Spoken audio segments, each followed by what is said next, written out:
Hola, ¿cómo están? Empezaremos una gran reflexión sobre los números figurales. Hoy hacemos énfasis en los números triangulares y tetaédricos. Antes de empezar, enunciemos la frasecita del día. Cuando te traicionan es como si te cortaran los brazos. Puedes perdonarlos, pero no puedes abrazarlos. Empezaremos nuestro análisis haciendo exposiciones y cuantificando lo que estamos viendo. La primera exposición vemos que hay un cubo, estamos el 1, llevamos a la sucesión ese elemento y lo ubicamos en el plano cartesiano. En la primera exposición hay un cubo, acá lo tenemos. Y por último vamos a definir la ley que nos van a generar las exposiciones. La segunda exposición tenemos dos cubos, en la sucesión arreglamos un elemento más y graficamos en el plano cartesiano el punto 2, 2. La tercera exposición, vemos tres cubos, agregamos un elemento en la sucesión y se grafica en el plano. Fácilmente podemos ya observar cuál es la función que se me está cumpliendo ahí. En la cuarta exposición vemos cuatro cubos, el elemento cuarto, y ubicamos en cuarta exposición cuatro cubos. Observamos que el orden y los cubos tienen el mismo valor. Significa que el orden iésimo me va a dar i cubos y el orden enésimo me va a dar n cubos. Damos acá unos punticos para llegar al iésimo y otros punticos más para tener el último elemento de la sucesión. Ahora vamos a trazar una línea recta porque parece que los puntos ubicados en el plano cartesiano ameritan. Trazamos la recta y analicemos los elementos que se encuentran en la sucesión. Esos números deben tener alguna relación entre ellas, pero aquí hay uno muy particular, que tomamos el primer término y los demás se van generando sumando un número o una constante al 1. En este caso es el número 1. Y ese 1 determina que estos elementos formen una progresión aritmética, precisamente por esa característica. Cada elemento de la sucesión, partiendo del primero, se construye agregándole una constante. En este caso la constante es 1 y esa es la razón. 1 más 1, 2 más 1, 3 más 1, 4 y así sucesivamente. Ahora, se observa en la gráfica que como la razón es 1, el término iésimo o el contador lo multiplicamos por 1. Y debemos agregarle el punto por donde la recta corta al eje vertical o f sub i y es el 0. Yo acá lo determino por una razón muy sencilla.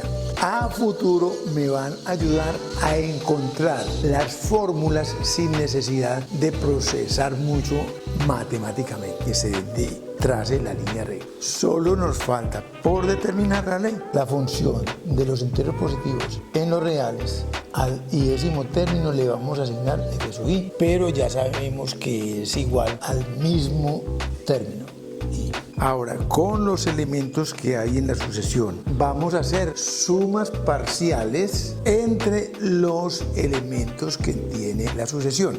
Acá está la representación de la progresión aritmética cuya razón es 1. El primer elemento es 1. Entonces, usamos el símbolo sigma, que significa sumatorio. Y va a empezar en 1 y termina en 1. Y la relación se llama i. Luego, entonces traigo el primer elemento de la progresión aritmética, que es el 1, y observamos que es un cubo.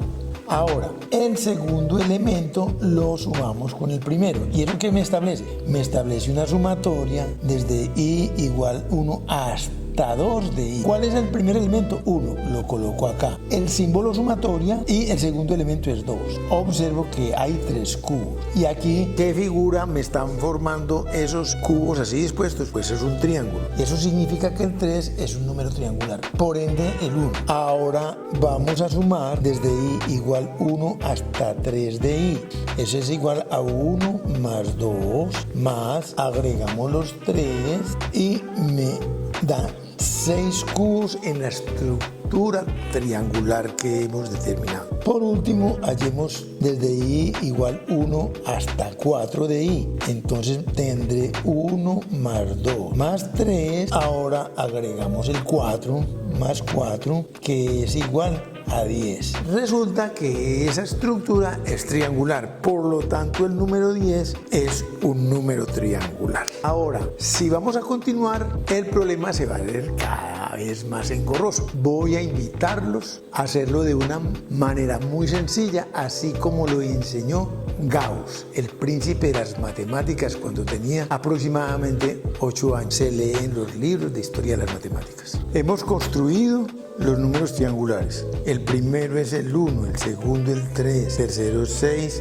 cuarto 10. Ahora vamos a hacer un caso muy particular para más o menos sacar la fórmula general siguiendo las ideas de Gauss.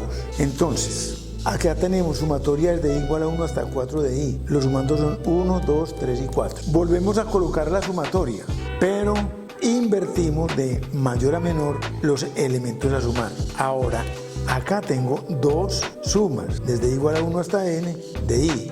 Observo que al sumar el primero más el último me da 5 y las sumas intermedias también. ¿Qué ocurre? El resultado sería 2 veces la sumatoria igual, el límite superior es 4 por la suma del primero más el último, como 4 por 5 es 20 y es igual a 2 veces la sumatoria. Una vez la sumatoria debe ser la mitad, o sea 10. Ahora, teniendo en cuenta estos pasos ordenados, lo mismo se debía hacer en lo general para encontrar la fórmula. Me van a determinar a mí los números triangulares. Para hallar la fórmula que me determina si un número es triangular, generalizamos la sumatoria. Es decir, tengo la sumatoria desde i igual a 1 hasta n de i y colocamos todos los elementos. 1, 2, sus puntos suspensivos, el anterior a n que es n menos 1 más n. Una segunda sumatoria colocando los números de mayor a menor. Ahora tengo dos sumatorias que es igual al primero más el último y coloco el factor como el último más el primero. Sabemos que las sumas intermedias tienen el mismo resultado. ¿Cuántas veces los hemos colocado acá? Pues el límite superior, n veces que multiplica a n más 1. ¿Y eso qué es? Dos sumatorias. Pero una sumatoria tengo que dividir la expresión entre 2.